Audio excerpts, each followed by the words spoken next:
specific heat capacity.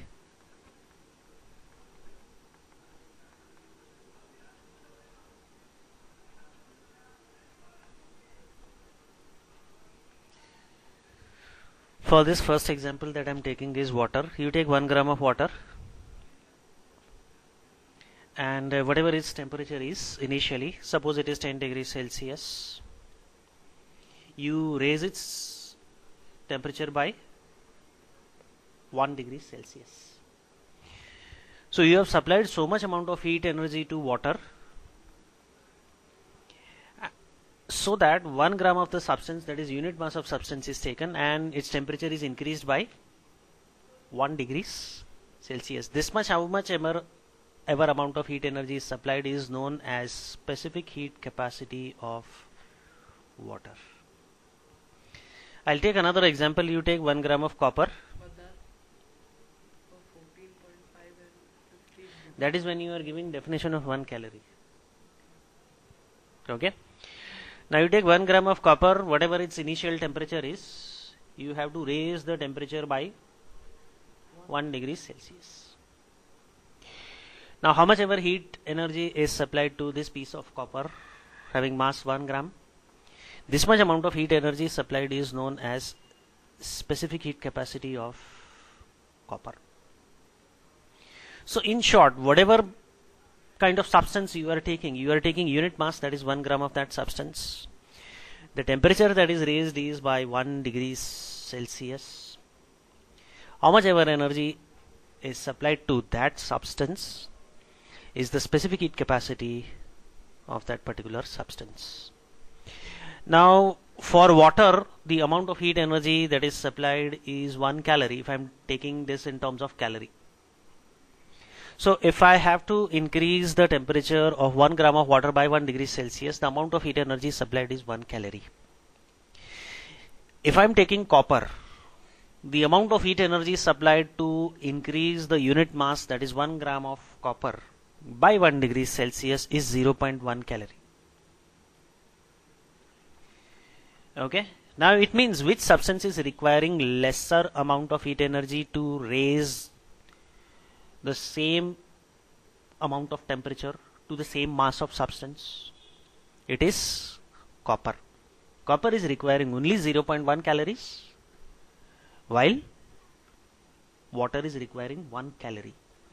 It means when you are supplying lesser amount of heat energy, you are getting the same rise in temperature. It means this substance is a very good conductor of heat. For water, I am requiring a large amount of heat energy to increase the temperature by 1 degree Celsius, and of course in all the cases the mass that is taken is how much? 1 gram only. So remember, lower the value of specific heat capacity, okay, it's a better conductor of heat. One more thing, when there is one more kind of question that can be asked. Okay, explain that the specific heat capacity of water is 4.2 joules per gram per K. It means the amount of heat energy required to raise the temperature of 1 gram of water by 1 Kelvin is 4.2 joules.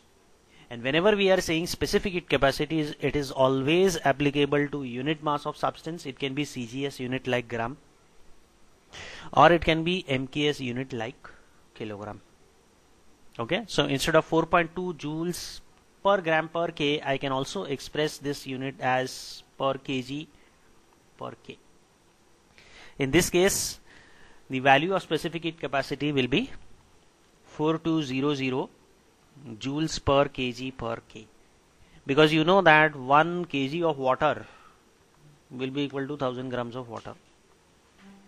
So instead of writing 4.2 joules, if it is multiplied by 1000, it will become 4200 joule. It was heat capacity.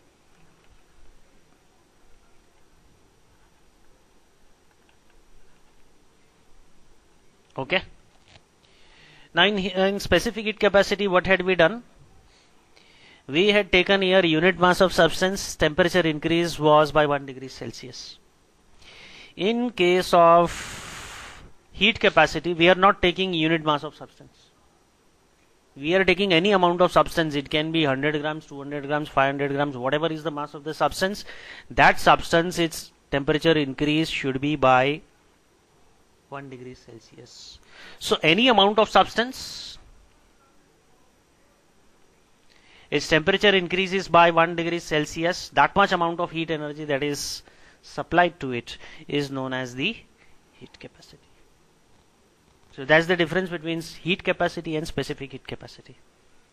In specific heat capacity, we are taking unit mass of substance, 1 gram or 1 kilogram, depending upon what unit we are choosing. And in heat capacity, we are taking any amount of substance, its temperature is increased by 1 degree Celsius. Okay, that much amount of heat energy absorbed is known as the heat capacity of that substance. Now the formula that relate specific heat capacity and heat capacity. See, we have done the formula of heat as mCT or mc delta T. Okay. Now amount of heat, if I bring that delta T down over here, it becomes mass multiplied by specific heat capacity. This is going to be equal to heat capacity.